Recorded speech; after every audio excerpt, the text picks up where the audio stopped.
Hi everybody, I am Alan from smokingpipes.com, and today we are going to sacrifice a cigar to show you the components. Everyone's familiar with wrapper, binder, filler, but I think very few people have ever split open a cigar to take a look at how those are composed within one.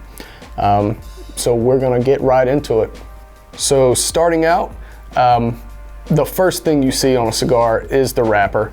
This is the last thing to be applied after the binder and filler are put together. So the first thing you're gonna see on a cigar is the wrapper leaf. It is normally the prettiest of all components. It's the last thing to be applied, and this seems a bit blasphemous, but we're going to cut this open and take a look at it deeper.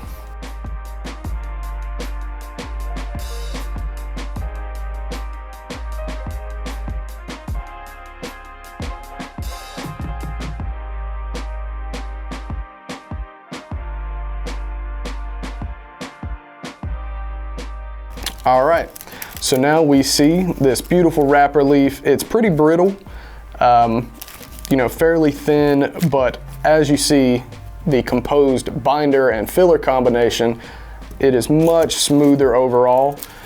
When tobacco leaves are graded, they're typically graded for filler quality, binder quality, and wrapper. So while they are the same quality, they are definitely, one is more visually appealing than the other. Wrapper grade will be sorted and used solely for wrapper, even if it's the same, the leaf type as the binder. So let's cut into the binder and see what this filler looks like. So a binder, while a similar leaf as the wrapper, definitely serves a different purpose. It very much helps to hold the cigar together, but it also imparts just as much flavor, if not more, than the wrapper.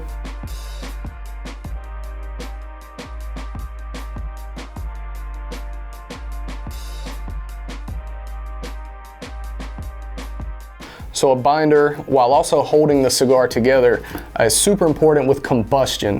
While blending a cigar, it's one of the essential parts to make sure that it burns correctly.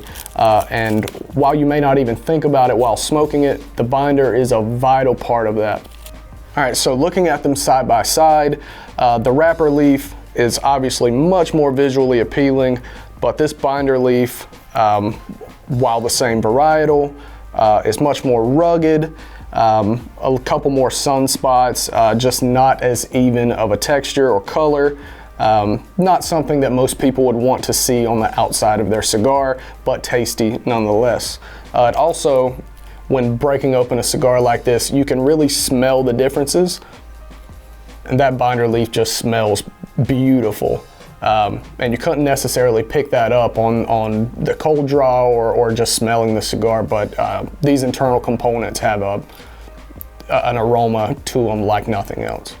And last but not least, we're gonna break into this filler tobacco and see if we can get a better idea of how it is composed. So now that we've got this filler broken apart, I think it is super interesting to see the differences in color, differences in texture amongst this filler.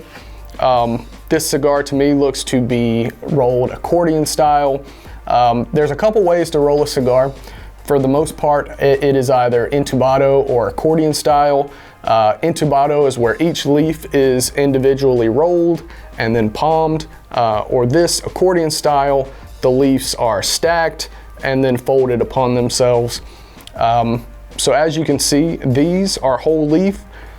This very middle section looks to be partial leaves. That is actually when rolling a cigar. The leaves are obviously a little too long to roll into a 6-inch Toro.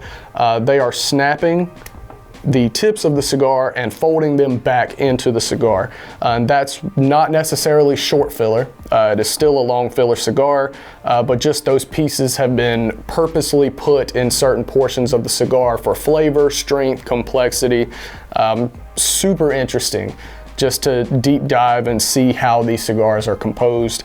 And it's still incredible to me that this amount of thought can be put into a product and go through so many hands, and for $10 it is at your door and ready to light.